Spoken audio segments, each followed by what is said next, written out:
இந்த petrol diesel உயர்வுக்கு காரணம் என்பது அடிப்படை எல்லாவற்றையும் பாதிக்கும். பிரதமர் 2013 பாஜக ஆட்சிக்கு வருகிற போது நாங்க வந்தால் டாலருடைய மதிப்பு தொகையை 60 ரூபாய்க்கு மேல போக மாட்டோம் அப்படின்னு சொன்னார். இன்னைக்கு $45 $50 இருந்த ஒரு டாலருக்கு எதிரான இந்திய மதிப்பு இந்த 10 வருடத்தில் அது 95 ரூபாயாக 100% எட்டக்கூடிய அளவிலே உயர்ந்திருக்கிறது. Make in India make in India make in India என்று சொன்னால் இந்த 10 வருஷத்துல நம்ம என்ன அச்சீவ் பண்ணியிருக்கோம்? நமக்கு இருக்கக்கூடிய பெரிய பாதிப்பு, இந்த போரில் மிகப்பெரிய பாதிப்பு இந்தியாவுக்கு மட்டும்தான். இதே பாதிப்பு தான் நீங்க கேட்ட டீசல், இதே பாதிப்பு தான் நீங்க கேட்ட பெட்ரோல்.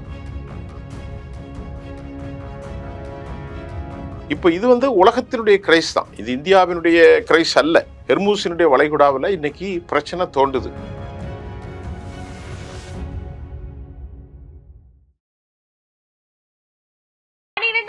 பொதுத் தேர்வில் மாநில அளவில் சிறப்பிடம் பிடித்த நாமக்கல் குறிஞ்சி மெட்ரிக் மேல்நிலைப் பள்ளி பங்கு பொதுத் தேர்வில் 490 மதிப்பெண்களுக்கு மேல் பெறும் மாணவர்களுக்கு கல்வி கட்டணம் முழுவதும் இலவசம். நீட் ரிப்பீட்டர்ஸ் பேட்ச் மற்றும் ஒரு வருட சிறப்பு பயிற்சி வகுப்புகள்.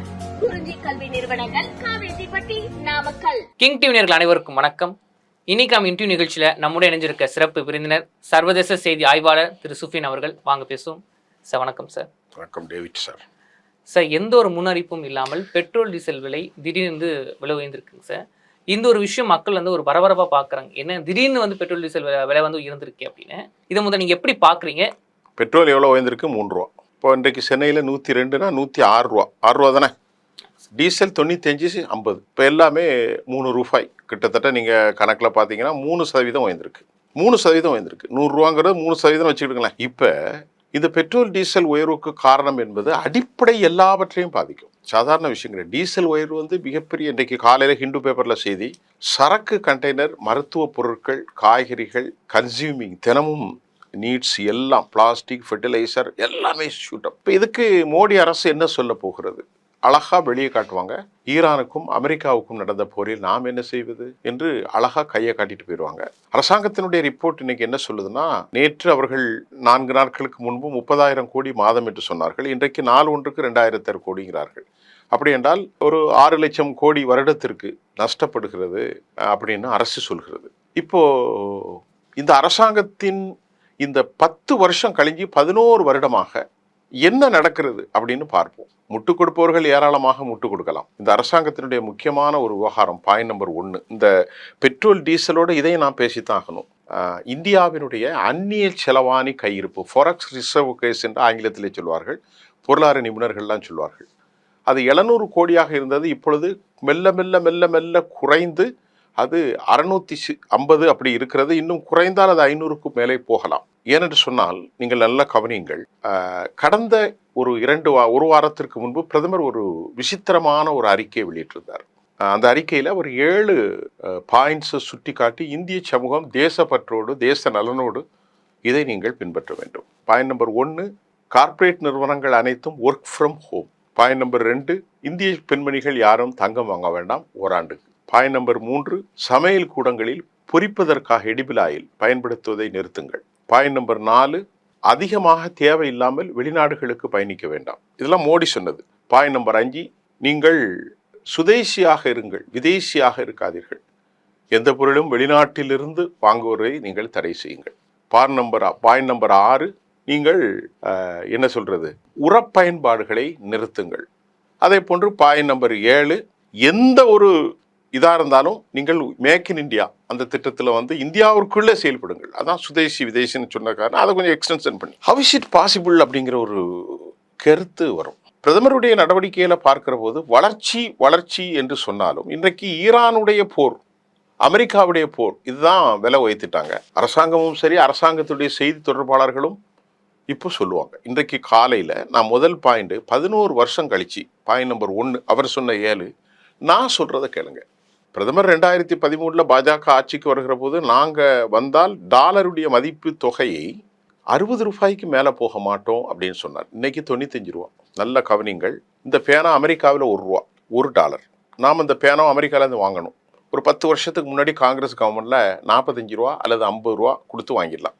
இன்றைக்கி மோடி கவர்மெண்ட்டில் 100 ரூபா கொடுக்கணும் அல்லது 95 ரூபா கொடுக்கணும். இப்போ கொஞ்சம் சதனை செஞ்சு பாருங்கள். 10 ஆண்டுகளுக்கு முன்பு மன்மோகன் சிங்குடைய அரசாங்கத்தில் $45 $50 இருந்த ஒரு டாலருக்கு எதிரான இந்திய மதிப்பு இந்த 10 வருடத்தில் அது 95 ரூபாயாக 100% எட்டக்கூடிய அளவில் உயர்ந்திருக்கிறது. பிரதமர் நரேந்திர மோடிய வாக்கு என்னன்னது? இப்போ இதனால் என்னங்க பாதிப்பு? பெரும் பாதிப்பு.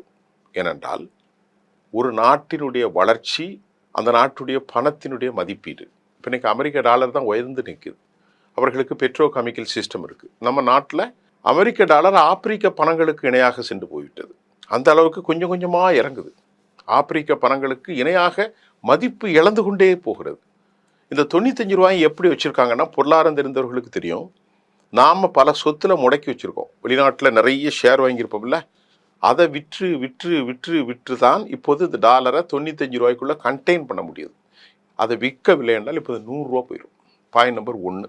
இப்போ இந்த டாலர் பயன்பாட்டுக்கு ஏன் இந்த 7 பாயிண்ட்டை பிரதமர் சொன்னார்னா, இப்போ தங்கத்தை வாங்குறான்னா இம்போர்ட் ஆகிட்டே இருக்கும். இம்போர்ட் ஆகும்போது ஏராளமான பணத்தை கொடுக்கணும், இந்திய பணத்தை. இப்போ தங்க பரிபாலனை நிறைய வரும்போது இம்போர்ட் செய்யணும். இம்போர்ட் செய்யும்போது இந்திய பணம் நிறைய கொடுக்கப்படும். அதே மாதிரி இப்போ ஆயில் நமக்கு ஒரு வருஷத்துக்கு 12 லட்சம் கோடியிலேருந்து 14 லட்சம் கோடி பில்லு. கிட்டத்தட்ட 88% ஆயில் நம்ம வெளிநாட்டிலேருந்து இறக்குமதி பண்ணுறோம். குறிப்பாக சவுதி அரேபியாவிலேருந்து 16% மேல் 20% வரைக்கும், ஈராக்கிலிருந்து 24லேருந்து 28 வரைக்கும், இப்படி தான் நம்ம இறக்குமதி செய்கிறோம். அப்படி பருகின்ற போது இந்தியா ஒரு ஏற்றுமதி பொருளாதாரமாக இல்லாமல் இறக்குமதி பொருளாதாரமாக மாறி இருக்கிறது. இதெல்லாம் மக்களுக்கு தெரியணும். Make in India, make in India, make in India என்று சொன்னால் இந்த 10 வருஷத்தில் நம்ம என்ன அச்சீவ் பண்ணியிருக்கோம்? இந்த 10 வருஷத்தில் வேற ஒன்றும் வேணாம் சார். அதுக்கு நாம் என்ன செய்ய முடியும்? பெட்ரோல் நம்மள்கிட்ட கிடையாது. பெட்ரோல் இறங்கி வந்திருக்கணும். பரவாயில்லைங்க. இந்த டாலருடைய பயன்பாட்டை நீங்கள் எப்படி காங்கிரஸ் கவர்மெண்ட்டில் 55 ரூபா இருந்த டாலரை இன்னைக்கு 95 ரூபாய்க்கு வளர விட்டீங்க? அதுக்கு பதில் இல்லை. அடுத்து, உரம் என்பது இந்தியாவுடைய விவசாயிகளில் 70% மக்கள் பசலை பயன்படுத்துகிறார்கள், இம்போர்ட்டட். ரஷ்யாவுக்கும் உக்ரைனுக்கும் பிரச்சனை 5 ஆண்டுகள் ஆனது. ரஷ்யாவிலும் தான் நமக்கு ஏராளமான தால் வரும், ஏராளமான உரம் வரும். அது இப்பொழுது நிறுத்தப்பட்டிருக்கிறது. ஹெர்மூஸிலிருந்து எந்த பொருட்களும் டிரான்சாக்ஷன் கிடையாது. நமக்கு இருக்கக்கூடிய பெரிய பாதிப்பு, இந்த போரில் மிகப்பெரிய பாதிப்பு இந்தியாவுக்கு மட்டும்தான். அதான் சார், இப்போ கூட இந்த பெட்ரோல் டீசல் விலை உயர்ந்ததுனால இந்தியாவுக்கு எந்த அளவுக்கு பாதிப்பு இருக்குங்க சார்? ஏன்னா வெறும் வண்டி ஓட்டுறவங்களை மட்டும் இந்த பாதிப்புன்னு சொல்லவே முடியாதுங்க சார். எல்லா விஷயத்துலையும் எல்லாத்துலையும் பெட்ரோல் டீசலோட பங்கு அதிகமாகவே இருக்கு. எந்த அளவுக்கு இது இந்தியாவில் ஒரு மிகப்பெரிய பாதிப்பை கொடுக்க போகுது? இப்போ நீங்கள் இங்கேருந்து நான் வர்றதா பெட்ரோல்லாம் வர முடியாது. நான் இப்போ வர்ற பெட்ரோலில் தான் வரணும். இப்போ போகிறதுக்கும் பெட்ரோல் தான் போடணும். ஒரு கடையில் போய் ஒரு கீரை கட்டு வாங்கணும், பெட்ரோல் இல்லாமல் வாங்க முடியாது. பெட்ரோலில் தான் வரணும். இப்போ ஒரு மாத்திரை வாங்கணும் ஃபாரின்லேருந்து, பெட்ரோல் போட்டால் தான், டீசல் போட்டால் தான் அது வரும். டீசலில் தானே வருது. ஃபோர்ட்லேருந்து சும்மா வராது. குஜராத்லேருந்து ஒரு ஆட்டோமொபைல் பொருள் வாங்கணும், லூதியானாலேருந்து வருது. பெட்ரோல் டீசலில் தான் வருது. இப்போ நீங்கள் என்ன பண்ணுங்கள், 2500 ரூபா இங்கேருந்து சவுத்துக்கு போகுது. தூத்துக்குடிக்கு ஒரு கண்டெய்னர் போகுது 15000 ரூபா. இப்போ டீசல் 95 ரூபா ஆகுதுன்னு வைங்களேன். இதுக்கு முன்னாடி எவ்வளோ இருந்துச்சு? 92. இப்போது 1 லிட்டருக்கு 3 ரூபான்னா அவன் போயிட்டு வர்றதுக்கு அப் அண்ட் டவுன் ஒரு 100 லிட்டர் ஆகுதுன்னு வைங்களேன். அப் அண்ட் டவுன் குறைஞ்சபட்சம் சும்மா ஒரு கணக்கு போடுறேன். 1 லிட்டருக்கு 3 ரூபான்னா 100 லிட்டருக்கு எவ்வளோ ஆச்சு? 10 லிட்டருக்கு எவ்வளோ ஆச்சு? 30 ரூபா. இப்போ 100 லிட்டருக்கு 300 ரூபா. அப்படி தானே? அப்போ அப் அண்ட் டவுன் பார்க்கும்போது அந்த காசை அவன் யார்கிட்ட கொண்டு வைப்பான்? யார்கிட்ட வைக்க முடியும்? அந்த காசு இப்போ 10,000 ரூபாய் எரிபொருள் காசு இப்போ 12,000 ரூபா. அந்த காசு வேறு யார்கிட்டையும் வைக்க முடியாது. 1 கிலோ தக்காளியில் வைக்கணும், ஒரு மாத்திரையில் வைக்கணும், ஒரு உரமுடையில் வைக்கணும், ஒரு உணவுப் பொருட்களில் வைக்கணும், ஒரு பன்னீர் பாலக் எல்லாமே உயரப்போகிறது. இன்றைக்கி பாருங்கள், இன்றைக்கி சென்னையில் பாருங்கள், இன்றைக்கி ஒரு கேஸினுடைய இன்றைக்கி இந்தியா இது ஒரு வளர்ச்சின்னு சொல்ல முடியாது. இந்தியாவில் வெளிநாட்டுடைய கிரைஸ்லாம் வருவது இயற்கை தான். 1800 ரூபாய்க்கு விற்று கொண்ட ஒரு உருளை இன்றைக்கு அரசாங்கம் 933 ரூபா உயர்த்தி 2800 ஆக்கி பிளாக் மார்க்கெட்டில் 8000 7000 கிடைக்கிது. நிறைய சின்ன கடைகள், அன்ஆர்கனைஸ்டு செக்டர் முடியாச்சு. இது முதல்ல பாதிப்பு எது? கேஸ்னால ஏற்பட்ட பாதிப்பு. இதே பாதிப்பு தான் நீங்கள் கேட்ட டீசல், இதே பாதிப்பு தான் நீங்கள் கேட்ட பெட்ரோல். ஸ்கூலில் குழந்தைகளை கொண்டு விட போகிறாங்களே, ஒரு 2500 ரூபா மாதம் வாங்கிட்டு இருந்த வேன் இனி எவ்வளோ கேட்பான்? 3000 ரூபா கேட்பான். நல்லா புரிந்து கொள்ளுங்கள். பஸ் போக்குவரத்து அதிகரிக்கும், உணவு பயன்பாடுகள் அதிகரிக்கும், மருந்து பொருட்கள். நான் எதையுமே இன்னெவிட்டபிள், தவிர்க்க முடியாத விஷயங்கள். பஸ் போக்குவரத்து அதிகரிக்கும், உணவுப் பொருட்கள் அதிகரிக்கும், எண்ணெய் பொருட்கள், பலகாரங்கள் இதற்கெல்லாம் அதிகரிக்கும், அதிகரிக்கும், சர்வீஸ் ஓரியன்ட் டேக்ஸ் எல்லாம் அதிகரிக்கும். 3 ரூபாய் என்பது சும்மல்ல சார். 10 லிட்டருக்கு 30. ஒரு 100 லிட்டர் போட்டாங்கன்னா அவனுக்கு 300 ரூபா. அப்போ அவன் போயிட்டு வரனா எத்தனை லிட்டர் ஆகும்? ஏராளமான எண்ணெய் அவனுக்கு தேவை. இப்போ ஒரு மனிதன் நம்ம இப்போ போகிறான்னா 1000 ரூபா எக்ஸ்ட்ரா வரும். இப்படி வரும்போது அவனுடைய பட்ஜெட்டில் எவ்வளோ இடிக்கும் ஒரு சாமானியனுக்கு? நல்லா கவனிங்க. கேஸ் வாங்கும்போது இடிக்கும். உங்க 15,000 ரூபா சேலரி வாங்குறான், 20,000 ரூபா சேலரி வாங்குறான். ஒரு நாளைக்கு எவ்வளோ கொடுக்குறோம்? நம்ம 800 ரூபா கொடுக்குறோம் சம்பளம். 25,000 ரூபா ஒரு சம்பளம். ஒரு நாளைக்கு அவ்வளோதான் சம்பளம். 25,000 ரூபா சம்பளம்னு வைங்களேன், 1000 ரூபா சம்பளம் வச்சுக்கொள்ளும். மாதம் ஒருவனுக்கு 30,000 ரூபா சம்பளம். அந்த 30,000 ரூபா சம்பளத்தில் குறைந்தபட்சம் ஒரு பெட்ரூம் எடுத்தால் 10,000 ரூபா, மீதி எஞ்சிய ரூபா 20,000 ரூபா. அந்த 20,000 ரூபாயில் அவன் 6,000லேருந்து 8,000 வரைக்கும் சாப்பாட்டுக்கு செலவு பண்ணிட்டு இருந்தான்னு வைங்களேன். 10,000 ரூபா குறைஞ்சபட்சம் ஒரு நாள் ஒன்றுக்கு 500 ரூபா இல்லாமல் ஒரு குடும்பம் வாழ முடியாது. 1 கிலோ அரிசி 70 ரூபா. நான் கவனிக்க சொல்ல சிம்பிளாக சாப்பிட்டாலும் எண்ணெய் பலகாரம், பால், உடல் நலம், குழந்தைகள் படிக்க வைப்பு, அன்எக்ஸ்பெக்டடாக திங்ஸு, வெளியே போயிட்டு வர entertainment, recreation, it has a multiple commitments. Here I am not mentioning for a big பெரிய எலைட் சொசைட்டியை பற்றி நான் பேசல. நான் ஒரு நார்மலான வீட்டை சொல்கிறேன். காய்கறி வாங்கும்போது உங்களுக்கு மாதத்துக்கு ஒரு 700 ரூபா ஆச்சுன்னா இப்போ 800 ரூபா ஆகும். 100 ரூபா போயிருமா? இப்படி ஒவ்வொரு பொருளையும் பாருங்கள். 1000 ரூபாய் இடிக்கும். இந்த 1000 ரூபாய் யார்கிட்ட கொண்டு வைக்கிறது? நீங்கள் கேட்டிங்கல்ல, டீசல்னால முதல் பாதிப்பு குடும்ப தலைவர்களுக்கு, அடுத்து வணிக நிறுவனங்களுக்கு, அடுத்து ஒவ்வொரு இண்டஸ்ட்ரியல் செக்டர். ஒரு சின்ன லேத்து பட்டறை வச்சுருக்கான்னு வைங்களேன், அந்த லேத்து பட்டறையில் ஒரு 2 லட்சம் 3 லட்சம் வச்சு ஒரு மிஷினை வாங்கி ஒரு 4 பேருக்கு வேலை கொடுப்பான். அந்த வேலையின் மூலமாக இன்றைக்கு உலக அளவில் ஏற்பட்டிருக்கக்கூடிய இந்த கிரைஷன் மூலமாக ஒரு கேஸ் சிலிண்டர் வணிக பயன்பாடு 6,000 ரூபா. அவன் முடிந்து விட்டால் பிளாக்ல வாங்கினா அவனுக்கு கிடைக்காது. 8,000 ரூபா கொடுத்து வாங்கணும்.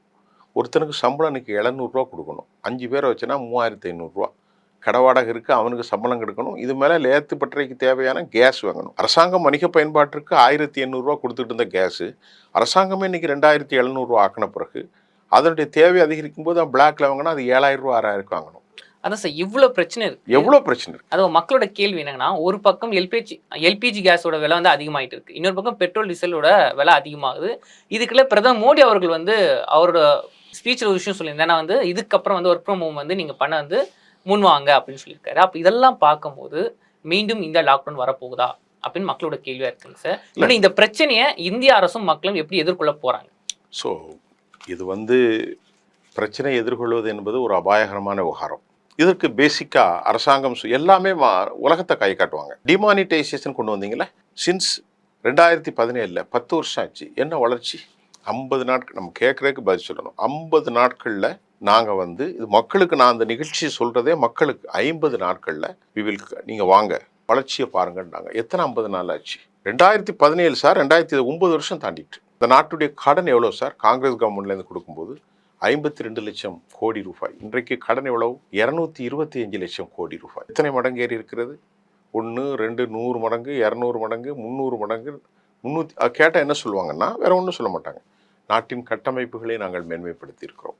ரைட்டு, உண்மைதான். அப்படி என்றால் நீங்கள் கட்டமைப்பை மேன்மைப்படுத்துவதற்கு கடன் வாங்காமல் ஒரு தேசம் வளர முடியாது. அது உண்மைதான்.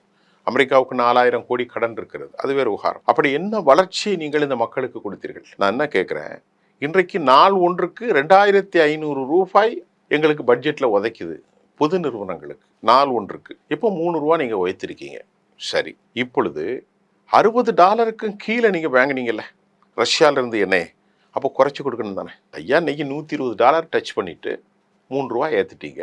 அதை விட $60 கம்மியாச்சுல. ஒரு பேரல் இன்னைக்கு 2 பேரல் வாங்குற துட்டுக்கு இன்னைக்கு ஒரு பேரல்னா ஒரு குரூட் ஆயில் ஒரு பேரல் வாங்குற காசுக்கு அன்னைக்கு 2 பேரல் வாங்கினீங்க. அரசாங்கத்தில் லாபம் 30 லட்சம் கோடி சம்பாதிச்சிங்க. அது நமக்கு ஏதாவது பிரயோஜனம் இருந்துச்சுதா? அப்பவும் 102 ரூபா தான். எத்தனையோ வருஷத்துக்கு 102 ரூபாயிலேயே விற்றாங்க. அப்போதும் ரஷ்யாவிலிருந்து நமக்கு ஏராளமான எண்ணெய் இந்திய பணத்திற்கு கடனில் $60 கீழே கிடைச்சது. அப்போ இந்த அரசாங்கம் பணத்தை குறைக்கலையே. கோவிட் காலத்தில் ஒரு பேரல் எனக்கு நல்லா தெரியும் $27, $30, $40 இருந்துச்சு. அப்போதும் இந்த அரசாங்கம் குறைச்சி கொடுக்கல. இப்போ இந்த அரசாங்கத்தினுடைய நோக்கம் என்ன? இந்த அரசாங்கத்தினுடைய நோக்கம் வேறு ஒன்றும் இல்லை. அரசாங்கத்தினுடைய நோக்கம் பொதுமக்களை காரணம் காட்டுவது. லாபம் அடைந்தால் குஜராத்திகள், வட்டி கணக்கு பார்ப்பவர்கள் தனதாக்கி கொள்வார்கள். இதான் நடக்குது. நீங்க சொல்லுங்க, என்ன பெரிய வளர்ச்சி? கார்பரேட் கடன்கள் 25 லட்சம் கோடி ரூபாயை கடனை தள்ளுபடி பண்ணியிருக்காங்க. ஒரு விவசாயிகளுக்கு 5,000 ரூபா கடன் டிராக்டர் கட்டலைன்னா பேங்க்ல இருந்து ஜப்தி பண்ணி விடுவாங்க. நான் சொல்ற புரியுங்க. இப்போ இது உலகத்தினுடைய கிரைஸ் தான், இது இந்தியாவினுடைய கிரைஸ் அல்ல. ஹெர்மூஸினுடைய வளைகுடாவில் இன்னைக்கு பிரச்சனை தோண்டுது. அது சார், இந்த பிரச்சனை இந்தியாவுக்கு லாக்டவுனா மாறுமா அப்படின்னு மக்கள் ஒரு கேள்வி இருக்கலாம், ஒரு பயம் இருக்குல்ல சார்? அப்படி லாக்டவுனா மாறாது, நிச்சயமாக மாறாது. அப்படி லாக்டவுனா மாறும் என்றால் அது இந்தியாவுக்கு பெரிய மோசமாக, பெட்ரோலை மட்டும் வைத்து நாம் உலகத்தை எடை போட முடியாது. அந்த லாக்டவுன் மாறினது அது உலகத்தில் ஒருவர் பார்த்தாலே சிக்கலாகும். இப்பொழுது அப்படி அல்ல. இந்த போரை விரைவில் முடிவுக்கு கொண்டு வருவதற்கான நடவடிக்கைகளை மேற்கொண்டிருக்கிறார் நேற்று ஜின்பிங்கோடு சேர்ந்து. அது இந்தியாவுக்குத்தான் பெரிய பாதிப்பு அப்படின்னு தான் உலகம் சொல்லுது. ஏன்னா சீனா ஏராளமான கேஸ், பெட்ரோலை டீசல் அவங்க ஃபியூவல்ல பண்ணியிருக்காங்க. நம்ம அந்த அளவுக்கு இல்லை, அவனுடைய வல்லமை வேறு. மற்ற நாடுகள்லாம் பிரச்சனை இல்லை. அரபுகளும் பாதிக்கப்பட்டிருக்கு, நம்மும் பாதிக்கப்பட்டிருக்கோம். இப்போ இன்னைக்கு உயர்த்திட்டோம், நமக்கு எல்பிஜி சிஎன்ஜி போன்றவைகள் இல்லை. ஏன்னா கத்தர்லேருந்து 90% ஹெர்மூஸ் வழியாக தான் வரணும். ஹெர்மூஸ் கதவடைப்பு செய்யப்பட்டு விட்டது. அதனால இதை எப்படி இந்த அரசாங்கம் கையாள போகிறது? ஒரு $1 மில்லியன் கேள்வி. விலைவாசி உயர இன்னைக்கு பாருங்கன்னா, ஒட்டுமொத்த இன்ஃப்ளேஷன் 8% இருந்தது, இன்னைக்கு 9% விட்டது. பொதுவான பணவீக்கம் 5.5% மாறிவிட்டது. பணவீக்கம் உயர்ந்தால் உயர விலைவாசி ஏறும். பணவீக்கம் கட்டுக்குள்ள இருக்கணும். 2%, 1%. இன்னைக்கு 5.5. இன்னைக்கு இப்போ இப்பொழுது ஹிந்து பேப்பருடைய ஸ்ட்ராட்டஜி. அப்போ அரசாங்கம் என்ன செய்கிறது? நாங்கள் என்ன செய்வது? உங்களுக்கு விதிக்கு நான் ஒன்றும் செய்ய முடியாதுன்னு ஹெர்மூஸை கையை காட்டிட்டு போயிடுவாங்க. அப்போ அரசாங்கம் இன்னைக்கு ஸ்தம்பித்து போச்சு, ஸ்டக்குடு. அதற்கு அவர்களுக்கு ஹிந்துத்துவா என்கின்ற ஒரு பெரிய வலிமையான ஆயுதத்தை வைத்திருக்கிறார்கள். அதை வைத்து பயன்படுத்தி வெற்றி பெறுவதற்கு அவர்கள் எல்லா சதியும் செய்வார்கள். மிஞ்சி போனாலும் காங்கிரஸ் கவர்மெண்ட்டை கையை காட்டிட்டு போயிடுவாங்க. இன்றைக்கு நாம் 10 வருஷமும் அவங்கள்ட்ட கொடுத்துருக்கோம், 11வது வருஷமும் நீங்கள் இருக்கிறீங்க. அதுதான் கேள்வி. Let me know about that. நான் ஒரு சாதாரணமாக அரசாங்கம் அதை கிளியர் செய்யணும். இந்த 10 வருஷத்தில் டாலருடைய மதிப்பை ஏன் நீங்கள் ஸ்டெபிலைஸ் பண்ண தருகிறீர்கள்? இந்த 10 வருஷத்தில் ஏன் ஃபாரெக்ஸ் ரிசர்வ் கேஸை அதிகமாக உங்களால் வைக்க முடியவில்லை? இந்த 10 வருஷத்தில் கார்ப்பரேட் கடனை 25 லட்சம் கோடி ஏன் தள்ளுபடி பண்ணீர்கள், வேவர் பண்ணீங்க? இந்த 10 வருஷத்தில் நீங்கள் ஏன் இந்தியாவினுடைய தரச்சான்றிதழ் கடன்களை அதிகரித்திருக்கிறீர்கள்? இதற்கு வட்டி கட்டுவது யார்? இப்படி பல கேள்விகள் இருக்கிறது. டிப்ளமேசி கம்ப்ளீட்டாக டோட்டலி ஃபெயில்டு. பக்கத்தில் எல்லா நாடும் ஃபெயில்டு. இன்னைக்கு அமெரிக்காவும் சீனாவும் இன்னைக்கு இந்திய தலைகளிலே பார்க்குறோம். நெருங்கி வந்திருப்பது இந்தியாவுடைய ராஜரீதிக்கு பெரிய செட்பேக். சீனாவோட செட்பேக்கு, பாகிஸ்தானோட செட்பேக்கு, பக்கத்தில் இருக்கக்கூடிய இலங்கையோட செட்பேக்கு, மால்தீவில் பிரச்சனை இருக்குது. இப்படி எல்லா பிரச்சனையும் இருக்குது. பங்களாதேஷோட பயங்கர பிரச்சனை இருக்குது. இப்போ என்ன நீங்கள் அச்சீவ் பண்ணீங்க? What you had achieved? இந்த கொஸ்டின்ஸ் இருக்குது. நன்றி சார். பெட்ரோல் டீசலோட விலையை பற்றியும் இந்த ஒரு பிரச்சனையால இந்தியாவுக்கு எந்த அளவுக்கு பாதிப்புகள் வரப்போகுது அப்படின்னு நிறைய விஷயங்களையும் கூட பகிர்ந்துக்கிட்டீங்க. நன்றி. தொடர்ந்து பேசுவோம். நன்றி சார். 12ஆம் வகுப்பு பொதுத் தேர்வில் மாநில அளவில் சிறப்பிடம் பிடித்த நாமக்கல் குறிஞ்சி மெட்ரிக் மேல்நிலைப் பள்ளி 10 பங்கு பொதுத் தேர்வில் 490 மதிப்பெண்களுக்கு மேல் பெறும் மாணவர்களுக்கு கல்வி கட்டணம் முழுவதும் இலவசம். நீட் ரிப்பீட்டர்ஸ் பேட்ச் மற்றும் 1 வருட சிறப்பு பயிற்சி வகுப்புகள். குறிஞ்சி கல்வி நிறுவனங்கள், காவேரிப்பட்டி, நாமக்கல்.